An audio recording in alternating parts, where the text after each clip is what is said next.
Good morning. My name is Kris. I'm your worship leader today.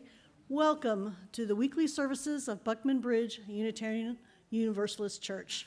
That's a long name, so we frequently use the abbreviation BBUUC.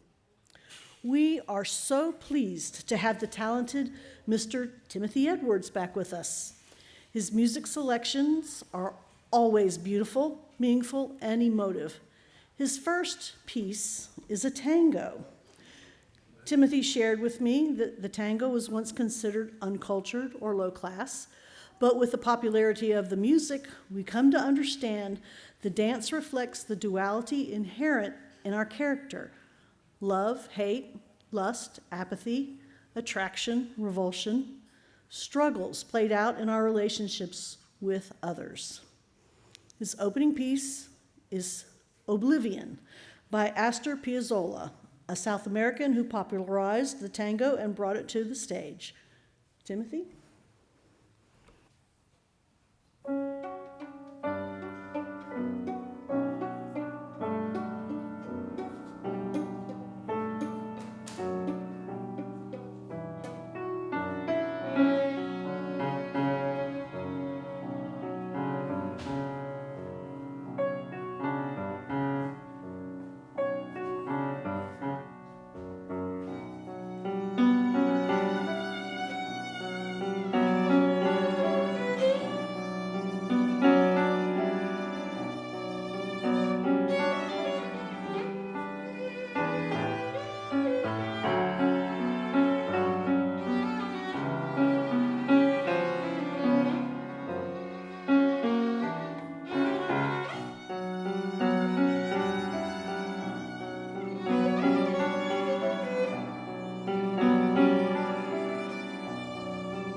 Fabulous, absolutely fabulous. Thank you. The opening reading is by Dana Edwards, minister of the Cedar Lane UU Congregation in Bethesda, Maryland, titled Revolutionary Love. I wouldn't be here if it weren't for my faith. My faith that our collective love, united, can drown out the evils of empire and hate and greed. Together, we create a love energy more powerful than any force of oppression, because when two or more people are gathered side by side, arm in arm, shoulder to shoulder, the force of love ignites liberation. Revolutionary love calls us to know ourselves deeply, see God in the stranger, find beauty in the imperfect. Revolutionary love calls us to find the divine in dirt, the holy in heartache, and the sacred in the scars. Revolutionary love calls us out and then back in. Revolutionary love calls us to be better, to do better. Revolutionary love calls us to heal and hold each other, because none of us would be here if it weren't for our faith in each other. That's a powerful reading. Now consider this message from theologian Reverend Carter Haywood. We are not automatic lovers of self, of others, the world, or God. Love does not just happen. We are not love machines, puppets on the strings of a deity called love. Love is a choice, not simply or necessarily a rational choice, but rather a willingness to be present to others without pretense or guile. Love is a conversion to humanity, a willingness to participate with others in the healing of a broken world and broken lives. Love is the choice to experience life as a member of the human family, a partner in the dance of life, rather than an alien in the world, or as a deity above the world, aloof and apart from human flesh. We come to this hour knowing that it is but an hour, yet out of all the hours in the week, this is the one that is set apart, an hour that is saved and savored. It is a time for us to recognize what gives life meaning. It is a time to honor what we value. It is a time to celebrate our lives. Let us then celebrate, honor, and recognize that we might fully savor this hour we have saved. Good morning again. Welcome, everyone. We come to this spiritual community with many hopes in our hearts: the hope for inspiration, the hope for comfort, the hope for renewal, which happens to be the Soul Matters theme this month.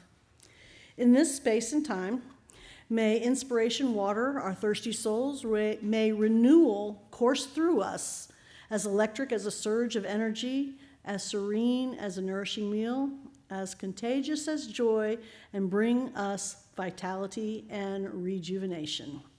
If this is your first time, we're glad you found us. We hope you stay and enjoy refreshments after the service. If you're interested in Unitarian Universalism, we offer free classes to explore our faith. The welcome table at the entrance is a good place to start. And getting a name tag will help us get to know you. Please feel free to speak with any member about BBUUC. If they cannot answer your question, they can point you to someone who can. As the song leaders come forward, let's turn to hymn 101, Abide With Me and Rise in Body or Spirit. The words will be projected on the screen. Please note, the first two verses are the same as what's in the book, but the third verse is different from what is in the hymnal, so don't forget to look up. Gary will play it through once, and we'll sing 3 verses.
Unitarian Universalism is a faith based on agreements. Declarations are stated in a covenant rather than a creed. Our congregation's covenant can be found printed in our order of service. Let's recite it together. We covenant to engage one another with honesty, kindness, and respect, to value diversity, seek understanding of our differences, and practice gracious accountability with care, love, and empathy. We make these promises to those who are here and those yet to come, so that we may be a safe, welcoming, and beloved community of acceptance, learning, and transformation. Please rise once again, if you're willing and able, for the singing of the call to worship. Words are in the order of service.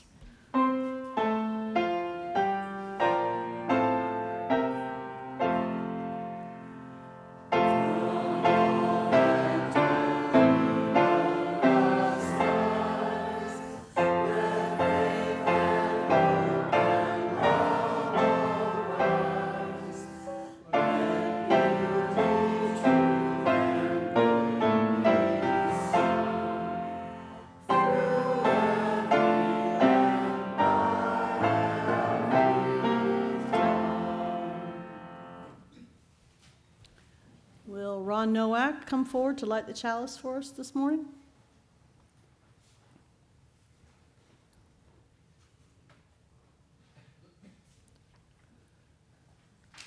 We light our chalice as a symbol of the light within us and the life that flows through the world around us. It is our beacon as we search for truth. It is the warmth in our hearts for love. And it is the energy that propels us to action. May we be kindled by our time together. Thank you, Ron.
Thank you so much.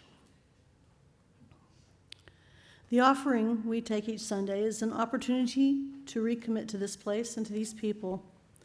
It is as much a ritual as singing together, lighting our chalice, or reciting our congregational covenant.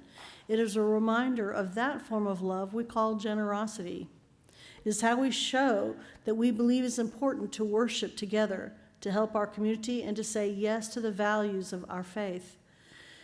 There are several ways to contribute, including the QR code on the order of service or on the church website. We still pass the plate during our worship service to make a community expression of thanks for the blessing of abundance. The offering will be followed by hymn 123, Spirit of Life. Today's offertory ushers are Bruce Peterson and Ted Clispy.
You are a good and generous people. Together we make a kind and charitable congregation.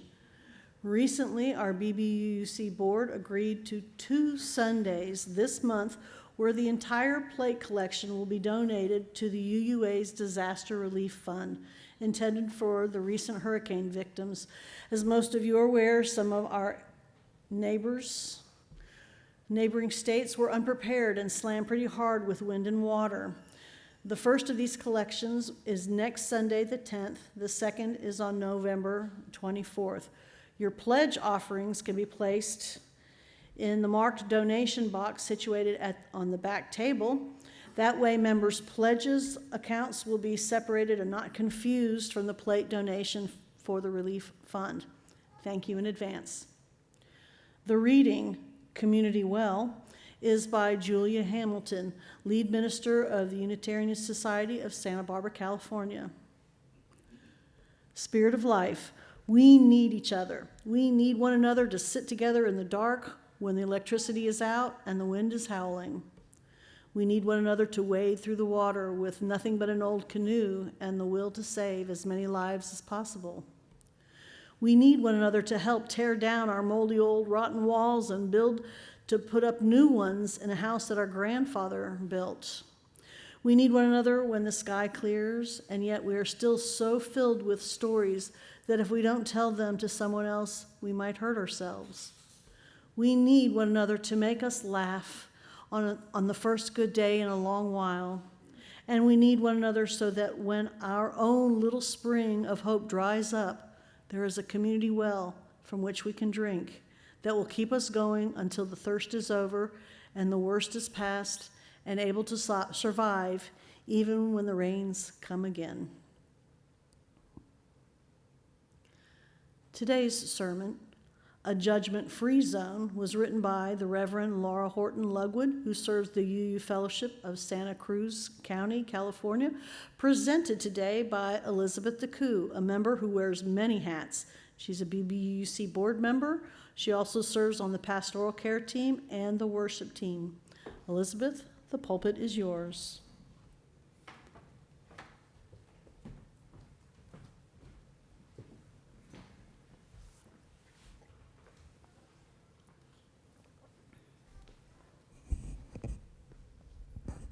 Thank you, Kris, and good morning.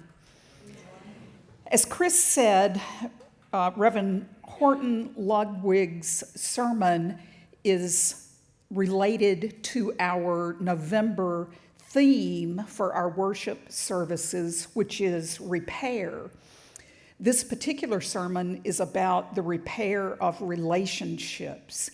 I wanted to give you a couple of things you could look for as we go through the sermon. One is she quotes at length from 2 letters written by the same man to the advice columnist for the Washington Post. So you'll be hearing those 2 letters written by the same man. She also gives us 3 takeaways of what we can learn from those letters. And so I hope each of those will be meaningful to you and as you hear those 3. Reverend Horton-Ludwig begins. I want to share a true story about our Soul Matters theme this month, which is repair. The story starts with one person judging another very harshly. But it doesn't end there. The story ends with insight, compassion, and a commitment to repair the relationship, with some lessons for all of us along the way. Let's begin. Back in 2020, a man wrote in to Carolyn Hax's advice column in the Washington Post. He and his wife, both lawyers, had been working at home since the pandemic started. Now that they didn't have to commute, they had some free time on their hands. This man wrote the following in his request for advice. Quote, "We promised each other we would use that time to be productive in ways that our prior schedules did not permit. In the past 6 months, I have kept up my end of the bargain. I have read 25 biographies, developed decent conversational skills in 2 foreign languages, upped my running program to the point I am ready for a marathon, and started volunteering about 10 hours a week for voter registration advocacy, all while continuing to work my full-time job. My wife has done not so much. She has generally used the time to unwind. I have confronted her several times, and she tells me that she is rejecting productivity culture and that she doesn't feel like improving herself right now. I'm getting increasingly frustrated, disgusted even, that she would waste this gift of free time. Do you have any suggestions other than divorce? There ends the letter. And here resumes Reverend Horton-Ludwig. When I first saw this letter, I was outraged. How dare he judge his wife like that for taking care of herself? Let him keep learning foreign languages and running marathons if he's so into it.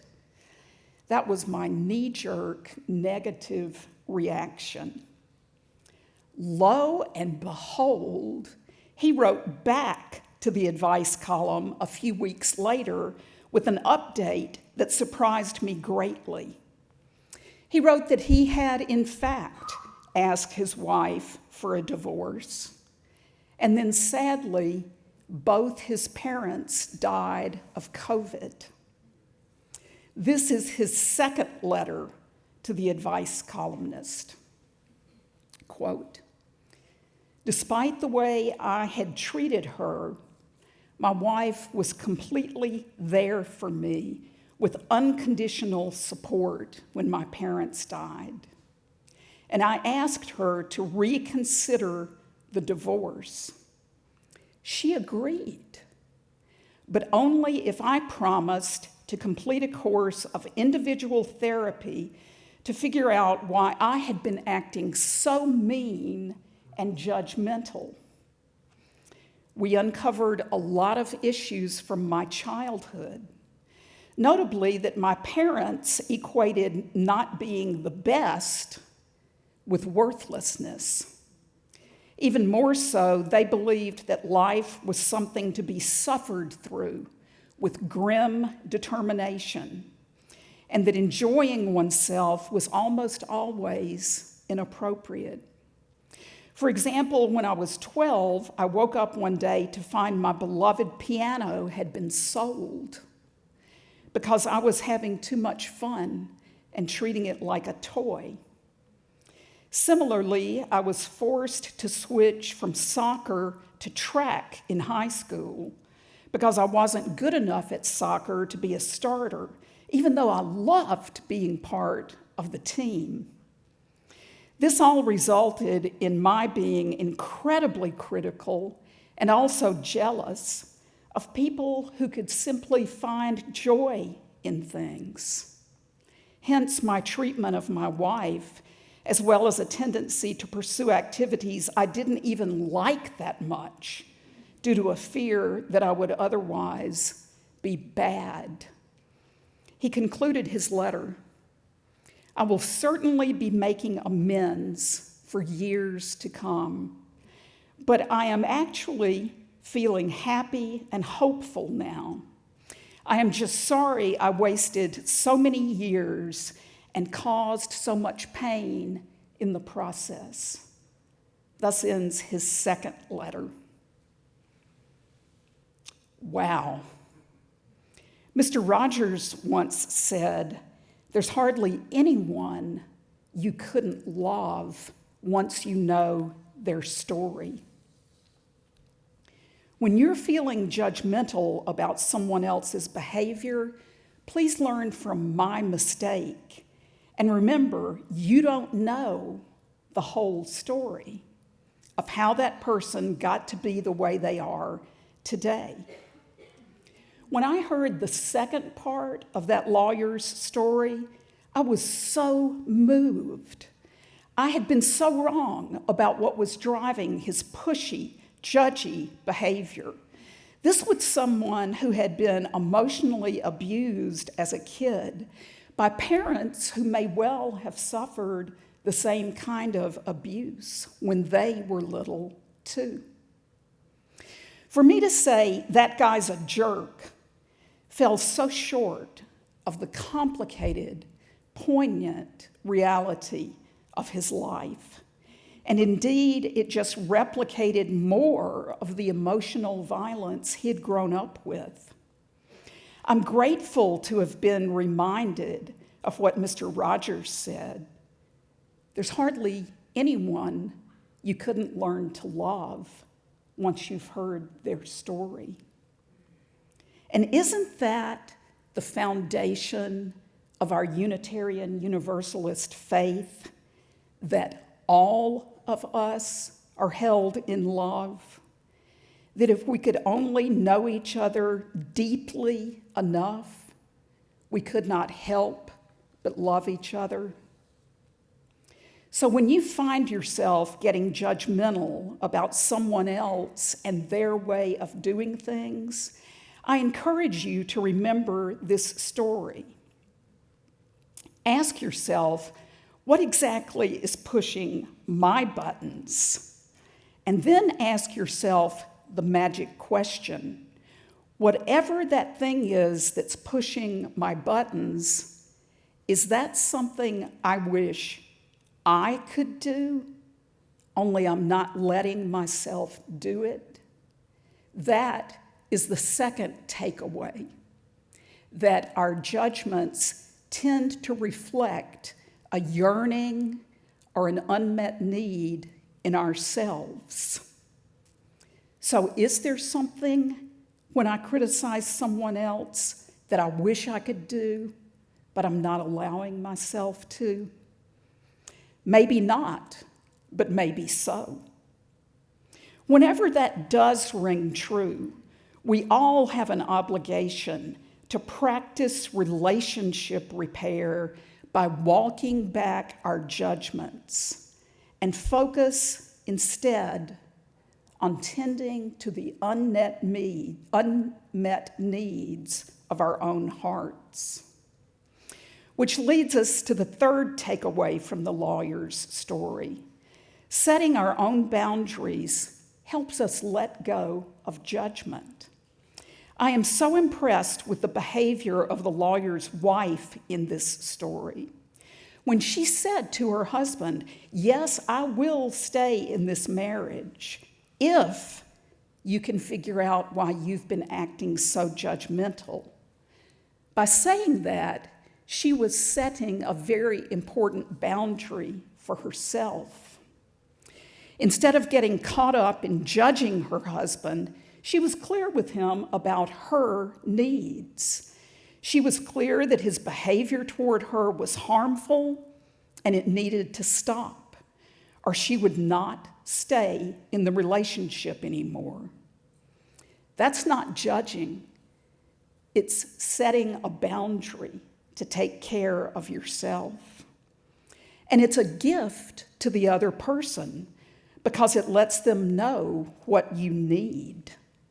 It's setting them up for success by helping them understand what repair looks like to you. So how can we put this into practice? I remember once I had a friend who really wanted me to get involved with a project they were doing. I didn't want to do it. Long story, the details don't matter. The main point is they kept asking, and I started getting frustrated with them. I had pretty judgmental thoughts in my head about them, like, why do they keep bothering me? They're so annoying and pushy. But finally, I realized I had never clearly said no.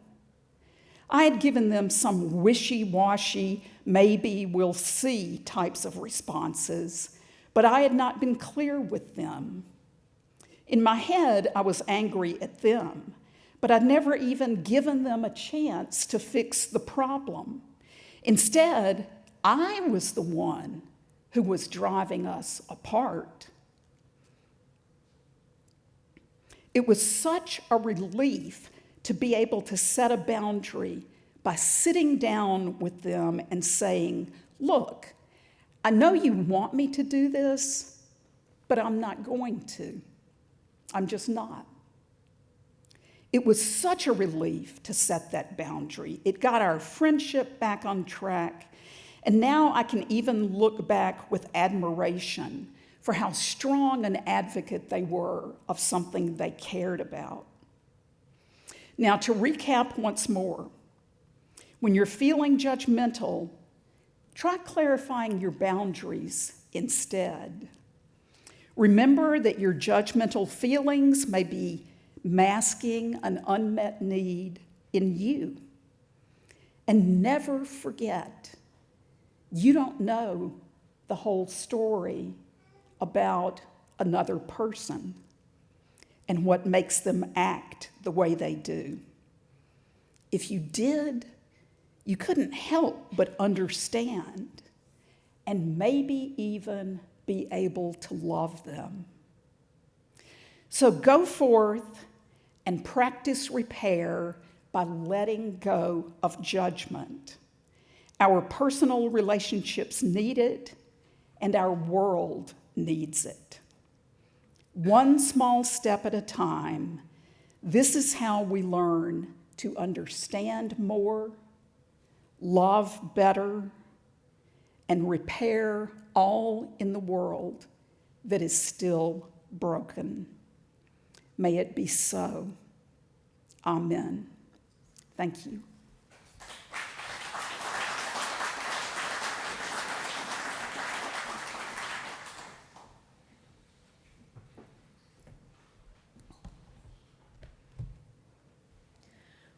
What a lovely message.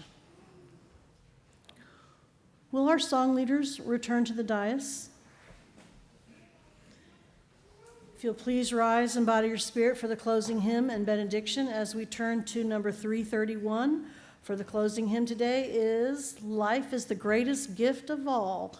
We'll sing all three verses after Gary plays it through once.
Will Ron Nowak return to extinguish the chalice?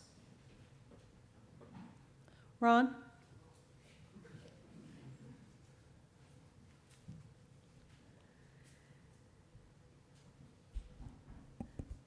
May whatever gatherings or activities we engage in this Sunday afternoon help restore us, our connections to one another, our sense of hope, of beauty and fun in this world, our deep knowing that if we have to take care of ourselves and each other with love and joy, if we are to soulfully survive the world's mayhem. In your life, may you know the holy meaning, the mystery that breaks into every moment. May you live at peace with your world and at peace with yourself, and may the love of truth guide you in your every day. Until we come together again, I bid you peace.